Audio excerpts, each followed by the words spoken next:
نحمده ونصلي على رسوله الكريم اما بعد فاعوذ بالله من الشيطان الرجيم بسم الله الرحمن الرحيم سلام قولا من رب الرحيم وقال الله تعالى في مقام آخر وتحيتهم فيها سلام قال النبي صلى الله عليه وسلم البادی بالسلام بری من الکبر آمنت باللہ صدق اللہ العظیم۔ اللہ رب العزت نے اپنے آخری پیغمبر حضرت محمد مصطفیٰ صلی اللہ علیہ وسلم کو ہم سب کی طرف مبعوث فرما کر ہم پہ بڑا کرم اور احسان فرمایا ہے۔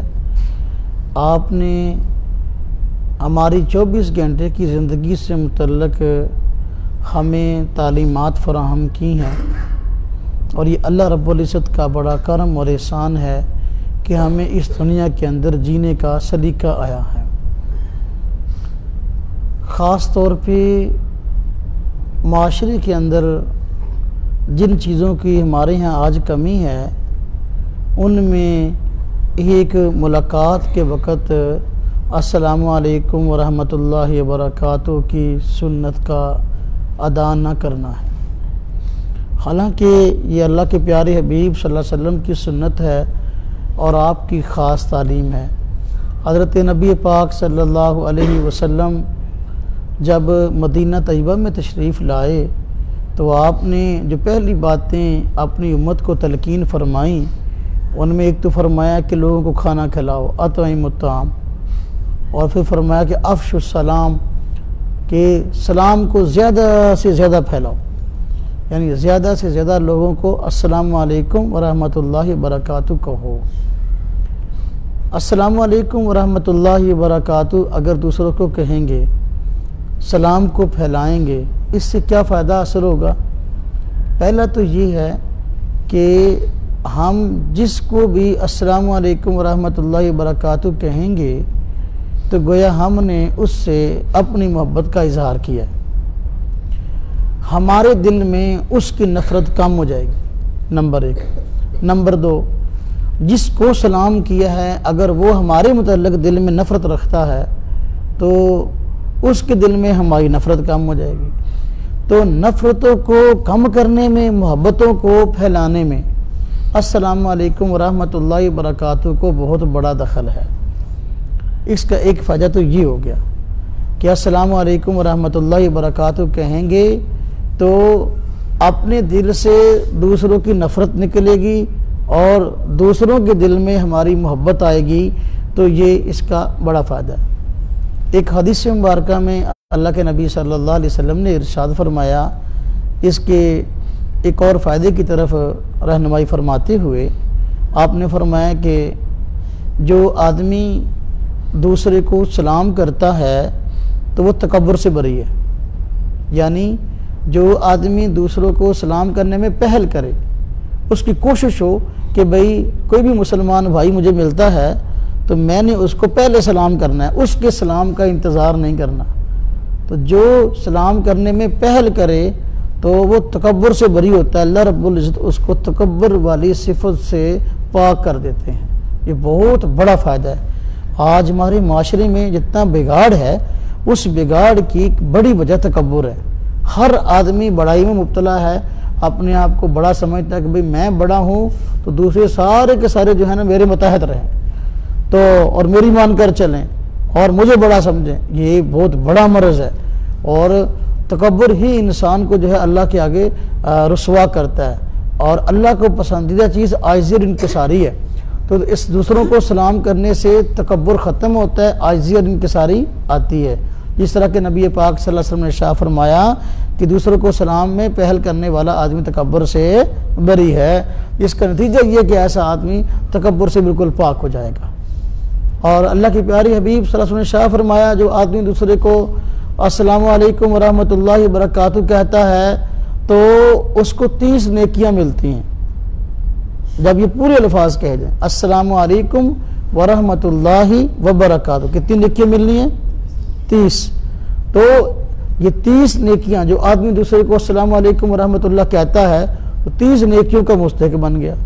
رستے میں جا رہا ہے، جتنے لوگوں کو سلام کرتا جا رہا ہے، ہر آدمی کو سلام کرنے کے بدلے 30 نیکیاں مل رہی ہیں۔ تو دیکھو سفر بھی طے ہو جائے گا اور ساتھ ساتھ نیکیوں کے انبار لگتے چلے جائیں گے. کتنا بڑا اسلام کا فائدہ ہے. تو سلام کیسے کرنا چاہیے؟ پورا. السلام علیکم ورحمۃ اللہ وبرکاتہ. جو آدمی پورا سلام کرتا ہے اس کو 30 نیکیاں ملتی ہیں. اور بعض لوگ ہیں سلام کو ادھورا کرتے ہیں. اگر کہیں گے السلام علیکم اس سے 10 نیکیاں ملیں گی. اگر کہیں گے السلام علیکم ورحمۃ اللہ اس سے 20 نیکیاں ملیں گی. اور اگر کہیں گے السلام علیکم ورحمۃ اللہ وبرکاتہ اس سے 30 نیکیاں ملیں گی. تو نیکیوں میں اضافہ یہ بھی اس کا بہت بڑا جو ہے ایک فائدہ ہے السلام علیکم ورحمۃ اللہ وبرکاتہ کا. اور یہ سلام ایسی بڑی نعمت ہے، ایسی بڑی نعمت ہے، اللہ رب العزت یہ نعمت جنت میں بھی عطا فرمائیں گے. جس طرح کہ وتحیتہم فیہا سلام کے بارے میں کہا گیا. جنتی لوگ جب جنت میں داخل ہوں گے فرشتے دروازے پر کھڑے ہوں گے، ان کو کہیں گے السلام سلام سلام السلام علیکم ورحمۃ اللہ وبرکاتہ. فرشتے جو ہیں وہاں ان کو پھر سلام کریں گے. اب دیکھو یہ اتنی بڑی نعمت ہے کہ دنیا میں بھی اللہ پاک اس سے سرفراز فرمائیں گے اور آخرت میں بھی جو ہے یہ نعمت مومنوں کو ملنے والی ہے. تو ایک تو سلام کو پورا کرنے کی ضرورت ہے. سلام جس کو کریں پورا کریں. السلام علیکم ورحمۃ اللہ وبرکاتہ. ادھورا سلام نہ کریں. نمبر 2، بعض لوگ ہیں کہ وہ اس سے زیادہ اور بڑھا دیتے ہیں الفاظ کو. السلام علیکم ورحمۃ اللہ وبرکاتہ، جنت حلال ہو دوزخ حرام ہو اور فلاں فلاں فلاں لمبی لسٹ. یہ جو ہے نا یہ خلاف سنت ہے. السلام علیکم ورحمۃ اللہ وبرکاتہ یہاں تک تو سنت ہے. اس سے آگے جو ہے نا جو آگے جو لفظ بڑھا دی جاتے ہیں اس کا سنت سے کوئی تعلق نہیں ہے. اور اس سلسلے میں یہ بھی خیال رہے کہ آج امت مسلمہ کو چاہیے کہ اپنے تشخص کا خیال کرے. یہ جو اسلام ہے اس کا بڑا فائدہ یہ ہے کہ اس سے اسلامی تشخص برقرار رہتا ہے. اسلامی جو اقدار ہے یہ برقرار رہتا ہے. تو جو آدمی سلام نہیں کرتا تو گویا کہ اس نے اپنے تشخص کو چھوڑ دیا. آج لوگوں نے سلام کو چھوڑ کر جو ہے نا ادھر ادھر کی اور باتوں کو لے لیا. بعض لوگ صبح کو ہو جائے نا تو کہتے ہیں صبح بخیر، شام ہو جائے تو کہتے ہیں شام بخیر. ہاں جی، اب صبح بخیر کہہ دیا تو صرف صبح کے وقت ہی اچھائی کی دعا ہے.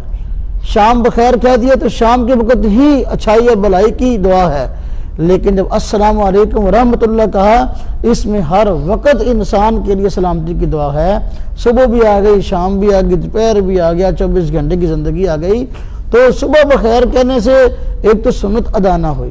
نمبر 2 کہ اس سے 24 گھنٹے کی سلامتی تو نہ آئی، صرف صبح کی بات ہے یا صرف شام کی بات ہے، جبکہ سلام کے اندر 24 گھنٹے کی جو ہے وہ انسان کو سلامتی مل گئی اور دعا مل گئی. تو السلام علیکم ورحمۃ اللہ وبرکاتہ کہنا چاہیے.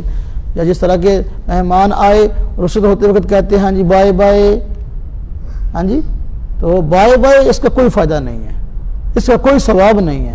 السلام علیکم ورحمۃ اللہ وبرکاتہ کہتے ہوئے رخصت ہونا چاہیے اور رخصت کرنے والے کو فی امان اللہ دعائیں دے کر جو ہے وہ رخصت کرنا چاہیے. تو یہ جو اللہ حافظ چاہتے ہوئے کہتے ہیں، اللہ حافظ کہنے میں حرج نہیں ہے، یہ جائز ہے. لیکن اللہ حافظ کہنے کے ساتھ السلام علیکم ورحمۃ اللہ وبرکاتہ کہہ کر رخصت ہونا چاہیے. اگر صرف اللہ حافظ کہہ دیا اور السلام علیکم ورحمۃ اللہ وبرکاتہ رخصت ہوتے وقت نہیں کہا تو پھر بھی سنت ادا تو نہ ہوئی نا. تو السلام علیکم ورحمۃ اللہ وبرکاتہ کہنا چاہیے. آج کل جو کفار ہیں، سکھ ہو گئے اور ہندو ہو گئے، وہ سلام کے وقت اور الفاظ استعمال کرتے ہیں.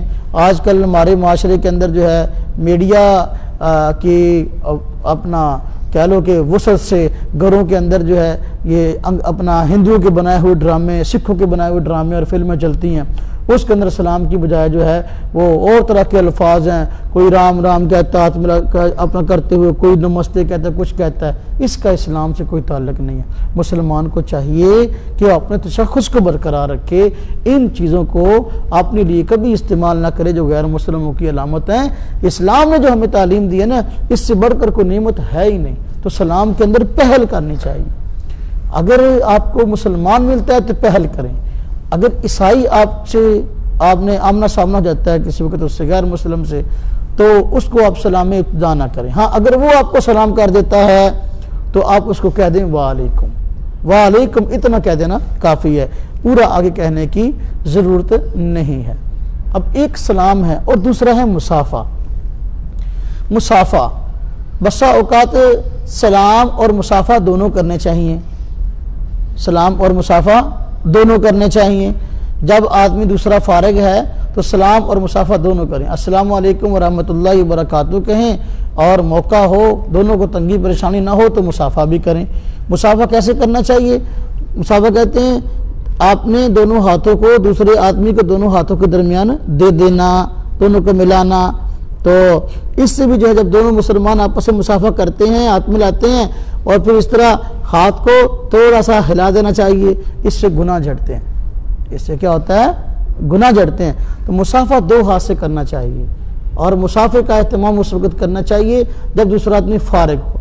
حضرت عبداللہ بن مسعود رضی اللہ تعالیٰ عنہ جو ہے فرماتے ہیں، بخاری شریف میں روایت ہے کہ اللہ کے نبی صلی اللہ علیہ وسلم نے ان کو تشہد کا طریقہ سکھایا، جس کو طریقہ سکھا رہے تھے تو مسافہ کیا ہوا تھا۔ عبداللہ بن مسعود رضی اللہ تعالیٰ عنہ فرماتے ہیں کہ آپ کے دونوں ہاتھ میرے ہاتھ کے درمیان تھے، تو یہ مسافہ کی کیفیت، اس سے معلوم ہوا کہ مسافہ دو ہاتھ سے کرنا چاہیے۔ تو امام بخاری رحمۃ اللہ علیہ نے اس پر باب بھی قائم کیا، باب الاخذ بالیدین، مسافہ کس طرح ہونا چاہیے؟ دو ہاتھ سے۔ آج بعض لوگ مسافہ کرتے نہیں ہیں یا بعض کرتے ہیں تو ایک ہاتھ سے مسافے کا انہوں نے رواج بنا لیا ہے۔ ایک ہاتھ سے مسافہ کرنا سنت نہیں ہے، یہ انگریز کا طریقہ ہے۔ اس طرح ایک ہاتھ آگے بڑھا کر جو ہے دوسرے کو پیچھے کر لینا اور جو ہے اس سے مسافہ کرنا، یہ انگریز کی ایجاد ہے، اس کا سنت سے کوئی تعلق نہیں ہے۔ اور میں عرض کر رہا تھا کہ مسافے کے متعلق جب آپ کسی کو سلام کریں، دوسرا آدمی فارغ ہے تو اس کو سلام کر لیں، اگر اور ساتھ مسافہ بھی کر لیں اگر موقع ہے تو۔ اگر موقع نہیں ہے تو پھر مسافہ نہ کریں، صرف سلام کر لینا کافی ہے۔ بس آپ کسی جگہ پر بیٹھے ہیں، دوسرا آدمی آفس میں بیٹھا، دفتر میں بیٹھا، اپنا کوئی کام کر رہا ہے، کچھ لکھ رہا ہے، پنکھا چل رہا ہے، گرمی کا موسم ہے، اب سلام کر کے کھڑا ہو گیا مسافہ کرنے کے لیے، وہ بیچارہ اب اگر مسافہ کرنے کے لیے ہاتھ اٹھاتا ہے تو پنکھا چل رہا ہے، سارے بیچارے کے کاغذ اٹھ جائیں گے پورے کمرے کے اندر۔ یہ دیکھو کہ بھئی دوسرا آدمی فارغ بھی ہے کہ نہیں، اگر وہ فارغ ہے مسافے کا موقع تو کر لیں، وگرنہ سلام کر کے بیٹھ جائیں۔ جیسے طرح آپ مجلس میں گئے ہیں کسی جگہ پر، تو مجلس میں کئی افراد بیٹھے ہیں تو السلام علیکم ورحمۃ اللہ وبرکاتہ کہہ کے بیٹھ جانا چاہیے۔ اب ہر ایک کے ساتھ ہاتھ ملانا جو ہے یہ بس اوقات مشقت کا باعث ہوتا ہے، تو ایسا نہیں کرنا چاہیے، بلکہ مجلس میں وہ زیادہ افراد بیٹھے ہیں تو پھر بہتر ہے کہ سلام کر کے بیٹھ جائیں، تاکہ مجلس میں جو بات ہو رہی ہے اس بات میں تسلسل میں جو کمی نہ آئے، تسلسل نہ ٹوٹے، اور اس کے آنے کی وجہ سے جا بجا لوگ پریشان نہ ہوں، آرام سے آ کر جہاں جگہ ملے وہاں بیٹھ جانا چاہیے۔ سلام کرتے اس چیز کا خیال رکھیں۔ جیسی طرح ایک آدمی ہے، آپ نے اس کو سلام کیا، اس کو جلدی ہے تو آپ سے مسافہ نہیں کرنا چاہتا اپنی مصروفیت کی وجہ سے، تو آپ زبردستی اس کے آگے کھڑے ہو جائیں اور مسافہ کرنے کے لیے اس کو مجبور کریں، یہ بھی سنت نہیں ہے۔ تو جہاں مسافے کا موقع مل جائے تو وہاں مسافہ کر لینا چاہیے، جہاں مسافے کا موقع نہ ملے تو وہاں پر مسافہ کرنا جو ہے نہیں چاہیے، بلکہ جو ہے سلام کر لینا کافی ہوتا ہے، سلام کر لینا کافی ہوتا ہے۔ ان چیزوں کا ہمیں خیال رکھنا چاہیے تاکہ جو ہے اس سے ہمارا اسلامی تشخص بھی برقرار رہے اور ہمیں ثواب بھی ملتا رہے۔ تو ان چھوٹی چھوٹی باتوں کا اگر ہم خیال رکھیں گے، انشاءاللہ ہماری 24 گھنٹے کی زندگی اللہ کے نبی صلی اللہ علیہ وسلم کی تعلیمات کے مطابق ہوتی چلی جائے گی۔ اللہ رب العزت جو ہے ہمیں صحیح معنوں میں دین کی فہم عطا فرمائے۔ وآخر دعوانا ان الحمدللہ رب العالمین۔